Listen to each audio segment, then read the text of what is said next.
Hey y'all, welcome to the Steep. My name is Lacy Spate. I'm so glad to have y'all here with us. So what we did is we surveyed today's youth and we asked them what questions they had about the Bible and about God. And we're taking those top 5 questions and we're going to try to answer them using our Bibles all over a cup of tea. And the tea for today is hot blueberry tea with some sugar in it, and I'm very excited. It is very good. So today we have a guest with us, and that guest is Mr. Scott Rathkamp. That's how you say it, right, Rathkamp? You got it. Yes, sir. Mr. Scott. So, how are you doing today, sir? I'm vertical, still vertical. Sitting up, taking nourishment. Life is great. Awesome. That's great. So today he will be answering our question, how do we know that God is real? And I'm excited to get into this one. So, first though, Mr. Scott, can you tell me like a little bit about your story as we get started? Okay, sure. Basically, I was raised in a Christian household, and was prepared for a Christian life. Off to college I go, and within a year, my science teachers convinced me that I didn't need God anymore. So I spent literally the next 30 years continuing to study the Bible, everything I could find about science, trying to answer that nagging question, is God real? Do I need to worry about this? And at the ripe old age of 51, I finally came to the realization that just because I still had questions, that was not a good reason to not be a Christian.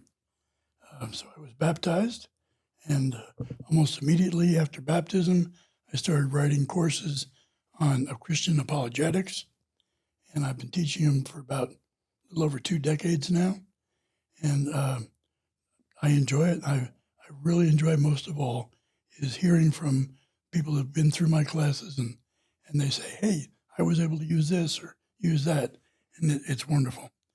Really, it inspires me. Yes, sir. Thank you. It is very inspiring, honestly. I feel like I hope to hear more of those stories as I get older. You know, I'm only 17, but I hope to hear more of those, like more about people more like you as I get older. And it's very inspiring to see that like somebody can go from having so many questions and not even being sure to being as much of a Christian kind of hero as you are, in a No, sense. we only have one hero. Oh yes, sir. That is Jesus Christ.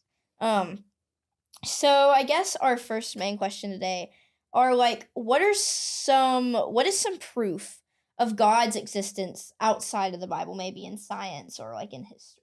Okay, let me. That's one of the things. Extra biblical proof is one of the things I'll get to, but let me keep it in a logical sequence here. That's based upon the evolution of people coming around to being Christians that are not Christians to start with, don't necessarily believe in God. Let me start with apologetics. What's apologetics? It sounds like I'm apologizing for being a Christian. That is not the case. We are told in 1 Peter 3:15 that we are always to be prepared to give a reason for the hope that is within us with humility and gentleness, meekness. And basically in the Greek, the original language of the New Testament, that word give a reason for is apologia. And true, it is in fact the basis for the word today, apology. But the meaning has been changed an awful lot.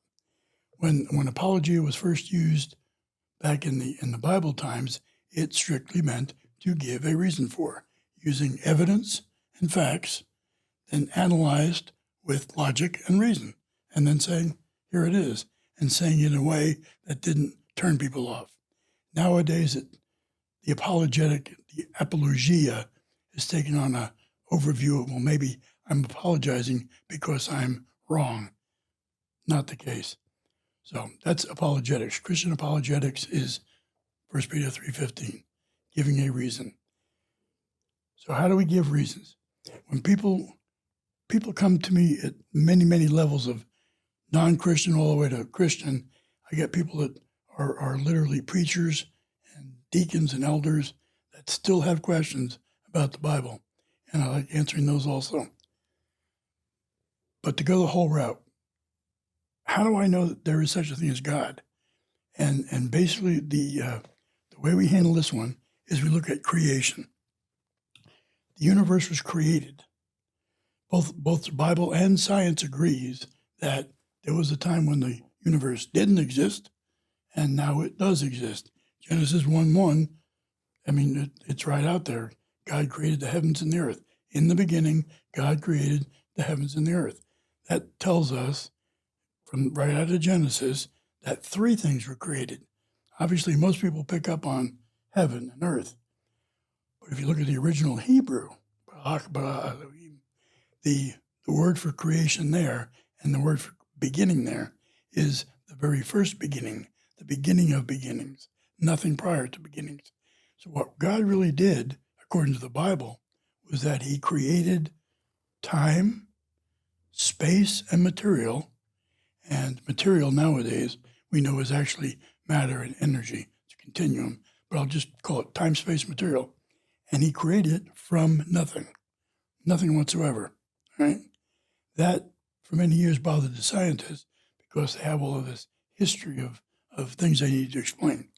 Within the last 50 years, there's been a number of discoveries in science that basically have brought them around too. And I'm going to share a little bit of those with you. The first one for the person who was interested in science. You've probably heard of a thing called cause and effect. Anything that begins to exist has to have a cause, right? So a cause makes an effect. You can't have an effect without a cause. And that has turned out to be a extraordinarily basic principle of logic and reason, and it hasn't been disproven. So then the question becomes, well, if the universe was created and the universe contains everything, which is time, space, material, what caused it? What's the cause? Well, we know the cause can't be made of time, space, material because it wasn't made yet. So we've got to look for a cause that is uncaused. An uncaused first cause. Well, that was okay with the Bible folk, but that didn't settle well with the scientists until the scientists started adding some of this logic together and come up with some reasons. I'm going to use the word surge, S-U-R-G-E, surge, as a way to remember these things. Surge stands for the second law of thermodynamics, right?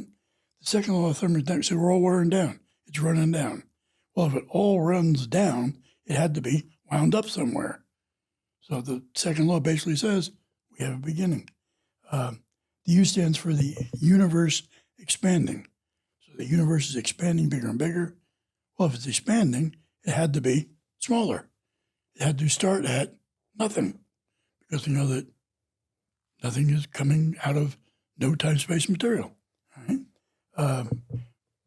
We also have another couple of things that are a little bit more technical.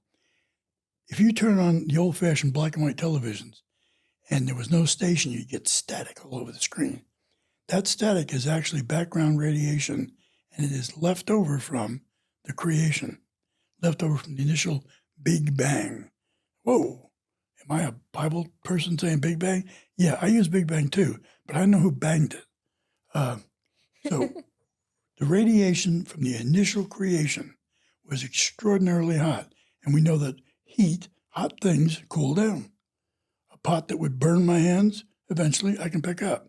So it cools down. And we mathematically know how fast it cools down in a vacuum. So we can determine what the temperature of today's background radiation would be based upon how long it's cooling down. And sure enough, it takes a long time to cool down. And it did start very hot, and there was a beginning. Two more. Galaxy seeds. The galaxies that we see out there in the new telescopes, these scattered galaxies by the thousands and thousands, forming walls of galaxies and so forth. All of this couldn't happen unless there was there would be some lumps in the fabric of the initial explosion of the Big Bang. And lo and behold, they found them, these new telescopes, Webb telescope and so forth, have been discovered, these galaxy succeeds far enough away, back when they were small enough to be identifiable as the stars. Last one I'm going to throw out, Einstein. Almost everybody's heard Einstein's famous theory, E equals mc squared. Well, energy, E, is equal to mass times the speed of light squared. Does that sound a little bit familiar? Yeah, it sounds like TSM, energy and mass. There's your material, and c squared is time and distance, space and time. Einstein gave us a formula that literally shows us how everything in this universe is related one to the other, can be converted back and forth. It's time, space, and material. So now the scientists are stuck believing it. The religious folks have always believed it. So at least now we get over the first hurdle. That's the explanation I give to the scientific type person. But not everybody's into science. Many folks, I mean, they're smart folks. They're open to reason. They've got inquisitive minds, but maybe they don't know all the science facts. So for that, I use the second one of three. It's called intelligent design. And in a nutshell, what ID is that if you see something that is obviously designed, there is an intelligence behind it. When I was growing up, they had this cereal. It was all alphabet cereal, A, B, C, so forth, so on. And if your mom prepared breakfast for you, and you come down to the breakfast table, and you look at the bowl of cereal that she set up for you, and in front of the bowl of cereal, spelled with cereals, is take out the garbage. Mom. Do you think that was accidentally spilt out of the bowl? When she set it on the table, it bounced, and lo and behold, out comes the thing? Well, nowadays, we have information far, far more complicated than that shows up. Us, DNA. That is design. So if there is something which is designed, there has to be intelligence behind it. We have never seen any design that is not preceded by a designer. All right, that's the second one. Third one is for the folks that aren't scientists, not particularly open-minded about technical stuff, and for that I use morality. There's a lot of folks in the world that make their decisions based upon how they feel about things. Morality. And to answer this one, I'm going to have to throw two words at you that you may never have heard before. But before I do that, let me ask you a question. If somebody enjoys throwing babies off of tall buildings just to watch them go splat, is that a good thing or a bad thing? I'd say that's a bad thing. I'm kind of agree with you. Why do you think that? Because killing people is not okay. Suppose you were in another country somewhere and they asked you the same question. Is it still a bad thing? Yeah.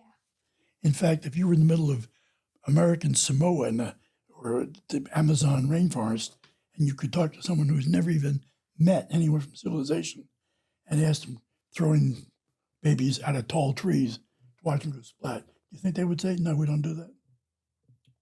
I don't know. Basically, I think they would. I hope so. Yeah, you really do. Because something that which is bad, universally thought of as bad, there's something there we need to look at. How do you know it's bad? What tells you it's bad? That's a good question. Okay. That's a good question. Most people say, my mom told me. Our society requires it.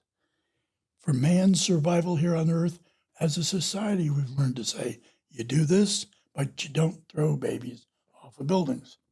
Why? Because you ain't going to have a human race if you throw over your babies off of buildings. But those things are all what's called epistemology. Epistemology is the study of how you know something is. Okay. What I'm asking you is not how you know it. I'm asking you, what is it? What is it that makes it bad? And that is ontology. So an ontology of bad is that it is actually wrong in and of itself, regardless of how you know it, or if you know it, or you did know it and forgot it. It doesn't matter.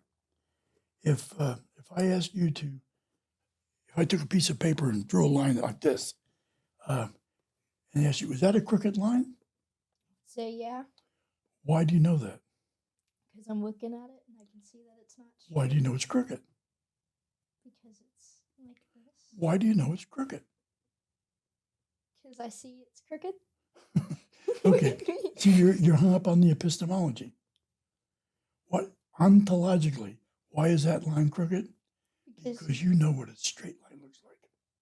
Oh, okay, yeah. Okay, all right. That makes So sense. you know it's a crooked line because you know a straight line. All right? The straight line and not throwing babies off of towers is the ontological definition of good. We all know that because it's a standard. Where do you go for your standard? Well, little kids have their standard as mom and dad, and so forth and so on. And all the way through life, we have standards. But the interesting thing is, everybody everywhere all the time tends to have some very, very basic standards that are all the same. They're almost like written on your heart. Okay? What is good and what's bad relative to each other in society? That's a horizontal relationship. Okay? That's society. What the definition of those things that are good and bad that are written on our heart, those are not between us. That's going to a standard that is above all other standards. So basically, because there is a standard that is outside of time, space, material, that is a godly standard. Okay? So those are basically the three things. So we know that he is uncaused, God's uncaused, he's the first cause. Okay? We know that he is very powerful. I mean, to create a universe, you got to be smart and powerful. All right? So he's omnipotent, right, and omniscient. He's also everywhere all the time, everywhere. All right? So he is omnipresent. And we also know that he is personal. Can you think of any decision that is being made anywhere without a person making the decision? If I take this piece of paper and drop it, what's causing it to fall? You are. No. You're just making the decision to drop it. All right.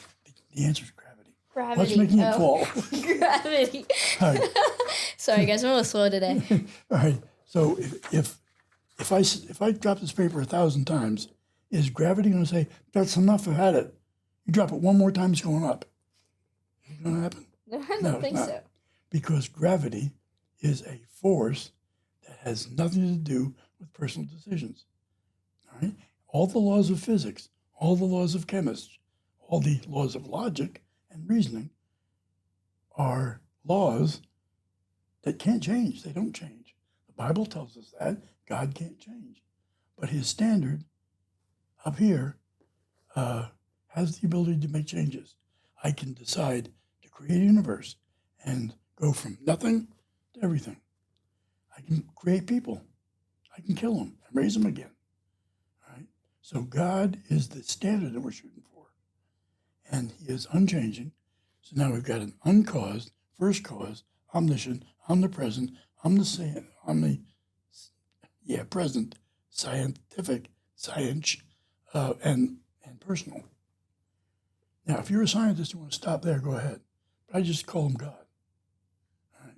So that's the reason to think that, well, that if nothing else, if you don't like God, well, just call him not natural. If nature is time, space, material, everything that is natural is time, space, material, then he is supernatural, outside of nature. Uncaused, first cause. So I'm going to call him God. You can call him supernatural force. Okay? Back to the scientists again. They still say you don't need them. The reason the scientists say that with conviction is because they have made a logical error.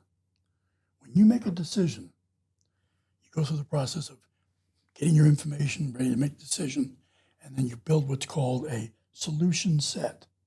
A solution set is all the possible answers that could be. And you compare with your evidence to each one of these and say, that's one that fits. and that's your decision. This thing called a solution set, all the different buckets, have to be what's called MECE, M-E-C-E, mutually exclusive, collectively exhaustive. Okay? Every one of those buckets out there can't be the same as the bucket next to it, because you can't pick one then. But they have to be collectively exhaustive so that you don't miss any possibilities. The scientists will not and refuse to have any buckets that are supernatural. The scientists basically tell you that give us enough money for research and enough time, we'll find the answers. Okay, so that's why the split is, if you want to call it a split. But more and more scientists are realizing, yeah, there are some things that we don't know yet, and honestly, we never will know because they are supernatural. So that pretty much gets you to God. So on to our next question. What are some like signs of the Bible? Like, why should we believe the Bible? Okay. All right. You naturally just walk me right into the next topic, which is, and it's also one of the ones that we get the most pushback. I can't be a Christian because who can believe in miracles? Give me a break. I mean, when was the last time we saw the waters split or we walked across the waters? I can't believe in miracles. And I'm not sure why. Well, let's put it this way. If in fact you can get your head around the creation of everything from nothing, then if you're a God that can create literally a universe from nothing, I'm not talking about a vacuum in the quantum mechanics field. I'm talking about nothing. I think Aristotle said, nothing is what rocks dream about. Okay, nothing. To go from nothing to a universe, I would say that's pretty miraculous. Okay, so if your God can do a miracle like that, how would he want to impress you that what he's talking to you about is from him? Well, we assume that God wants to talk to his creation.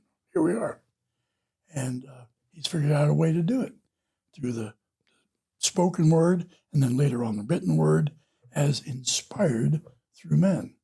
Well, now wait a minute. Inspired through men? That means they can put any flavor they want on it. And it's true. I mean, everybody can make the story the way they want it. How do I validate? How do I make sure that everybody that reads that word knows that it is from God? You just do something that nobody else can do. Okay? In the old days of kings and queens, they used to have this called signet ring.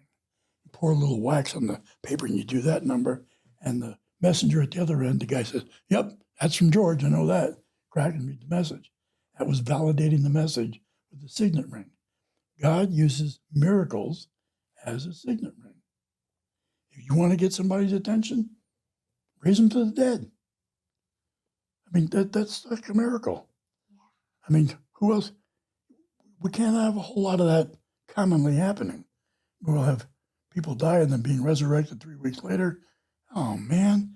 I mean, Uncle Charlie left us a fortune. I've spent half of it. Now he's back and he wants it. You know, we got a problem. So if I use things that are obviously miraculous and tie those things to the person who is telling you this, if I give this guy the ability to walk on water, or I give that guy the ability to take a stack of wood, soak it in water, and then burst into flames and burn up all the enemies, you know, these are things that the average person can't do. There's the miraculous. And that miracle validates the messenger. Right? So now the messenger, what he says, he's got your attention. But you still have to validate the message. And for that we use signs. God uses signs. Okay?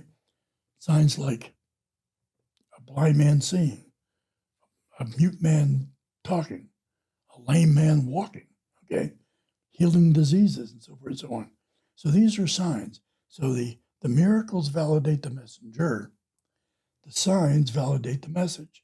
So now I've got a validated message that I can take forward in a written form, originally oral, but later becoming written form, I can take this message forward, publish it, send it out to everybody, and they can at least read the original and say, this is from God. I can believe what it says. Yes, sir. That's getting the message out there. But now the second half of that is, can I believe it? Why? Well, can I believe a book that was written over thousands of years, dozens of people, dozens of countries? And come on, have a book that actually fits together? It doesn't make sense, does it? Well, yeah, it actually does. Okay. When you read the Bible, you'll find that there is a unifying message, literally, from Genesis all the way to maps, Revelation. How could you possibly get this many people over this much time, over this much space, tell the same story? That's a miracle, okay? It's kind of miraculous. But let's get a little more technical. If we're concerned about believing the Bible, is this something I can read, take home, and build my life around? They use the thing called the 6 E's. I'm going to cheat a little bit right here. The 6 E's to prove this thing. The first E is early. Do I have early witnesses? Okay. You look at some of the books today that college students studying ancient Greek mythology, books written by Plato, Socrates. Most of these books, we only have like 4, 5, 6, maybe a dozen copies of the original, or early copies of the original. And the time between the story and the story getting written down is like 1,000 years, 500 years, 1,200 years. Right?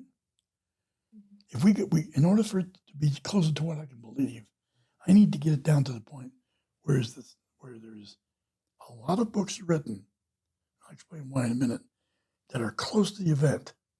Okay, the New Testament, as of last count, we have something like 5,700 documents, manuscripts, written in the parchment and the vellum and the original materials. And some of the earliest stuff is like 25, 30 years after Christ was crucified. Wait, really? Yeah, really. I mean, if Christ was crucified in 29 to 31, that depends on who you believe on that, but say 30. By the early 50s, we already have pieces of parchment of the written document of the New Testament that read exactly the same as the verses we read today. There's one called the John Rylands parchment. It was pretty well documented to be 25 years after Christ's resurrection. That has a couple of verses out of John, literally out of John. I mean, the rest of it's gone and rotted and fallen away, but there's this chunk of this. By the time you get to 50 or 60 or 70 AD, now you're starting to get the epistles written by Paul and Luke and Matthew and Mark and those. And we have copies of that we can believe.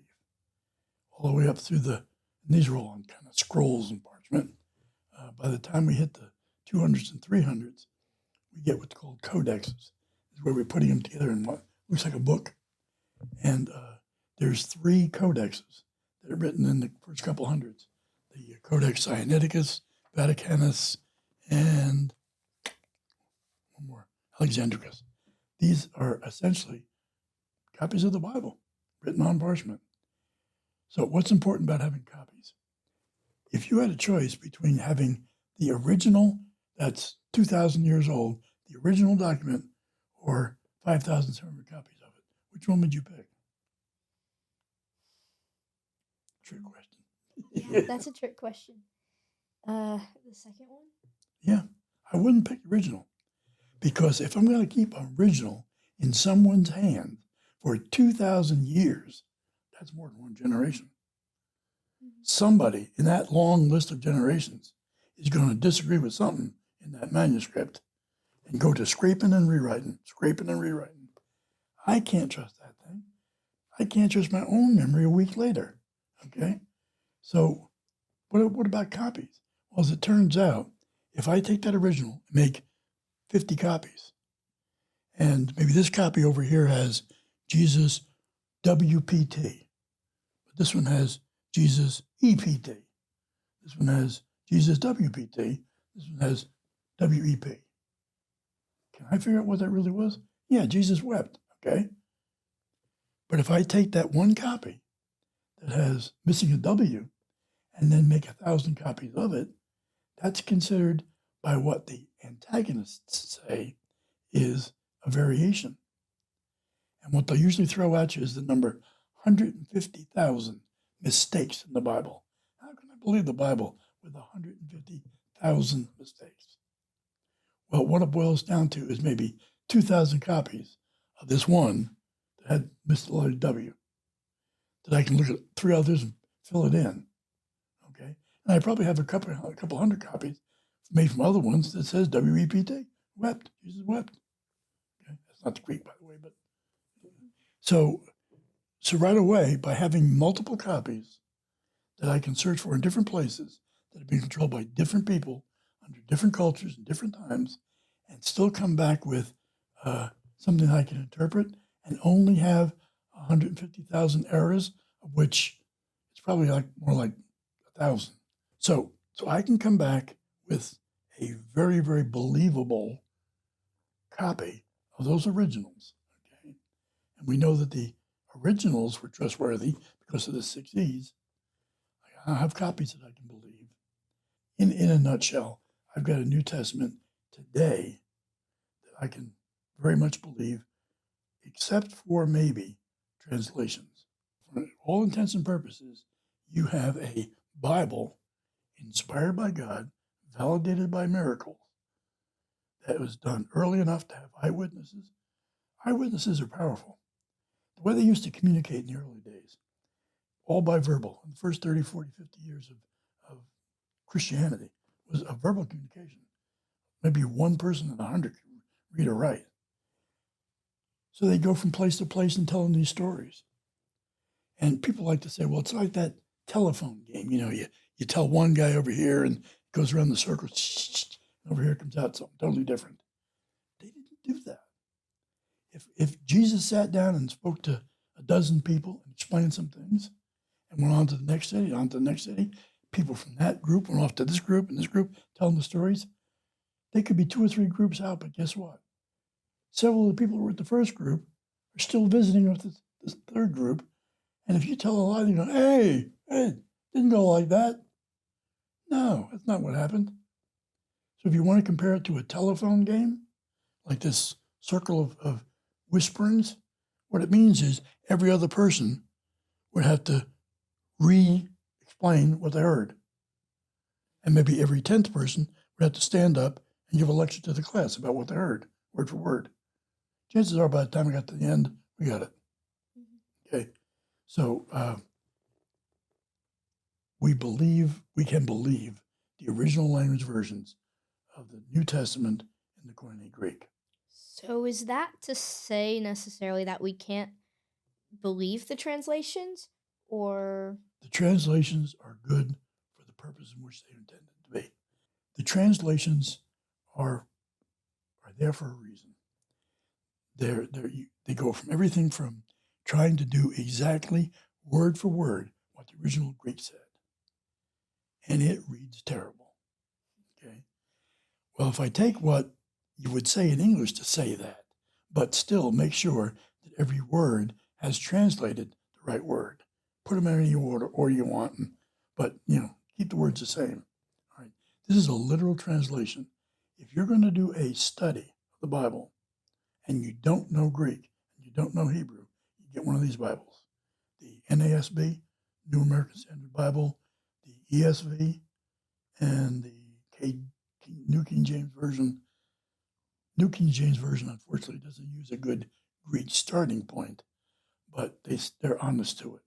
So there's 3 or 4 Bibles that are literal translations. If you're going to be a Bible study, use that. In the middle, you've got the easy to read. They're paraphrased.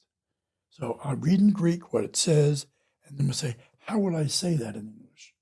And I use English phrases, and I can adjust for cultural differences and time differences, but I can put it in something where the average person can sit down and read it and understand it. Is it word for word translated? Nope. The third class of Bibles are I don't know how to put them. They are really, really loosely translated for a particular purpose, like kids. Okay. I'm not going to use any word that isn't understandable by a 3-year-old. Okay. Um, you get some really interesting Bibles, like the Cotton Patch Bible. And they learn about the Big Daddy, Little Daddy, and the spook. Yeah, okay. Literally, there's kind of a meaning in there, but you gotta take it not quite so literally. So which ones do you use? What do you want to use it for? I recommend to most people that what they want to do is they want to pick a study Bible that is there for when they're studying. When they want to say, what does this mean? Go to this Bible. They want to pick an easy reading Bible for just kicking back and enjoying reading a little bit of the Bible. And then you want to have a copy of the Bible that your preacher uses, so you forget what he's talking about. So you buy 3 Bibles. They're not that expensive. Did I answer your question? Yes, sir. Okay. Sorry. I think it's interesting. We had Professor Doug Burleson come a month or 2 ago, I think. And he talked a lot about translations, got really into the nitty-gritty of that. That is on the our Great Oaks YouTube page if you want to go back and watch that. That's really cool. He got a lot into that, and he talked about he went into the specifics of what different translations, like why they're disagreed. And he went over the specific verses. It was really cool. Yeah. Um, and yeah, he talked about the NIV specifically and talked about why there were some controversial things with it. He just The talked new about NIV and the old NIV. the new NIV and the old NIV. Yeah, Yeah, right. the specific. And the it's there. I mean, it's non-sexist and anyway. So that's really cool. So if you want to the audience, if you want a deeper dive into that, you can always go into that. But for sake of time, we have to move on. Thank you for answering that for me. I think so this will probably be like our last question for this episode, or overarching question. And it is what are some evidence of Christ outside of the Bible or even in the Bible? Like how can we believe that Christ was God? Okay. One of the 6 E's, early eyewitnesses, embarrassing questions. The Bible is full of embarrassing questions, embarrassing statements. Let's face it, if you're a guy and you're writing the Bible and you want to make sure that you look good, you're not going to tell everybody, the women found the tomb empty first and came back and told us about it. Women didn't do that back in those days. You didn't trust women for that sort of stuff. And Peter has a habit of making himself look like an idiot, with embarrassing stuff. You wouldn't write that if you're trying to write your own book, right? You write that when your inspiration's saying write it. Excruciating evidence, right? There's evidence in there about literally excruciating evidence, excrucis of the cross, crucifixion. Expected evidence, there are over 300 verses in the Old Testament that point to the New Testament, specifically to Jesus' life. And most of them are spot on. There was a study done by this guy that I think he took 8 or 12 verses that prophesied something that Jesus was going to do that he couldn't control. Like the city you're going to be born in. That's hard to control that. What your name's going to be, can't control that. There's a lot of things that were forecast or prophesied that Jesus couldn't control, and they were fulfilled. And he tried to calculate the odds against that happening randomly. Of all the cities that could possibly be born in, picking Bethlehem, okay? And he started adding up all of these statistics, the odds against this and the odds against that. And what he came up with is a number that was so extraordinarily unlikely.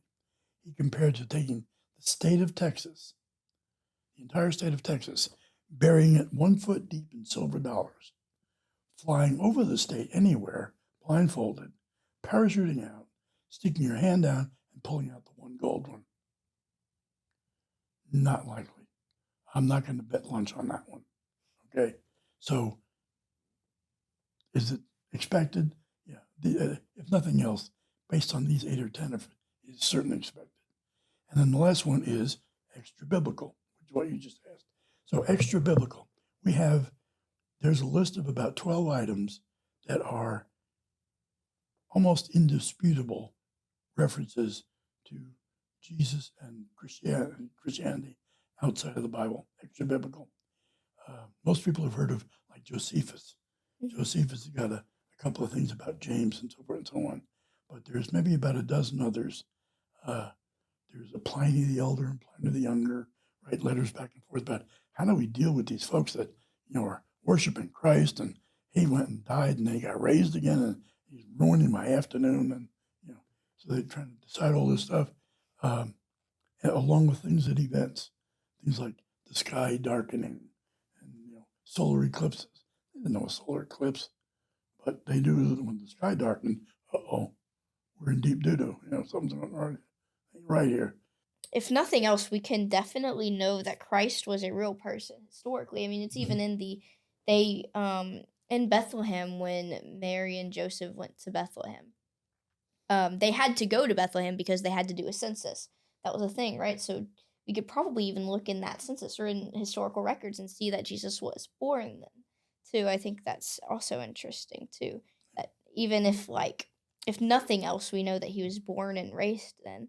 And to know that he's God, we can talk about like what we talked about before. Why we can believe the Bible. Well, the Bible says he's God. He claims to be God in the Bible, too. Well, but you got to be careful. Yeah, again, as a apologist, I am not a Bible student. I don't have a doctorate in Bible. Likewise, I'm not a preacher. A Bible scholar will tell you what it says in 3 different languages. A preacher will tell you what you got to do to make sure you don't blow it. I'm here in the middle. So I'm collecting evidence, which in most cases, evidence that is accepted by non-Christians. My job is to get non-Christians thinking Christian. So most of my evidence, which means that I have to be able to offer evidence on both sides. I can analyze it, I can explain it, but then I've got to present it for them to make their decision. So when you're talking about the idea of, is God believable and do I have to do what he says? That kind of concept. How do I deal with God? We have to, I think we have to be honest with folks. We will never know 100%. There's an awful lot of questions we're not going to get answered until we're dead, okay? We don't have the mind of God. We can't understand all this stuff. There's an awful lot of stuff in the Bible that I can't understand. We're going to have to make that little faith jump at the end, okay? But I really believe that he wants it that way. Because if he told us everything we needed to know, if he told us in such a way that nobody would doubt the validity of the Bible, what would he have? He'd have a bunch of moist robots, okay? And I don't think he wants moist robots. I think he wants people that love him. Well, thank you so much, Mr. Scott, for coming on today. Is there anything else that you would like to say? Go with God. Believe. Yes, sir. Thank you. Thank you so And much. I'll make another plug. If anybody has any questions along this line that they'd like to ask, then I am thoroughly enjoy answering them. And in fact, I'm going to leave these here with you. I've got a Facebook page, scott.rathkamp, Christian Apologetics, and I've got a YouTube channel at @Rathkamp_apologetics. They're both on that card. And so you can DM me on Facebook or send me a message on my email and whatnot. But I thoroughly enjoy answering questions because it forces me to then put together a good, solid, coherent answer. And what I do now is I videotape myself doing that answer and put it on my YouTube channel so that anybody can come along and click on that. And I tend to focus, in addition to my classes, I tend to focus on controversial issues that people don't like to talk about, like baptism. Do I really have to get underwater, or can I just pray my way in? Stuff like that. So I'll answer a lot of those. So if you got questions, feel free to give me a holler, give me a message, and you may end up being a video. I'm sure we can also put this in the description of our Sure. video. Yeah. So if that's okay with you. So we can also put this in the description if any of you don't want to have to try to memorize everything he just said. We'll link it in the description for you. Well, thank you so much again for coming on with us today. And it has been a real joy and a real pleasure. Thank you coming. You came from all the way from Mississippi. Just thank you so much for coming. Thank you for having me. And thank you all for watching, and we'll see you next time. Bye. Hey y'all, thank y'all for watching this Steep today. Remember to like, subscribe, and hit that notification bell to know when we're releasing new content. And also, we always encourage civil and healthy discussion in the comments section. And if you have a question about anything you heard today or about Great Oaks in general, please click the link in the description, or you can comment and we'll try our best to get back to you. Thanks for watching. See you next time.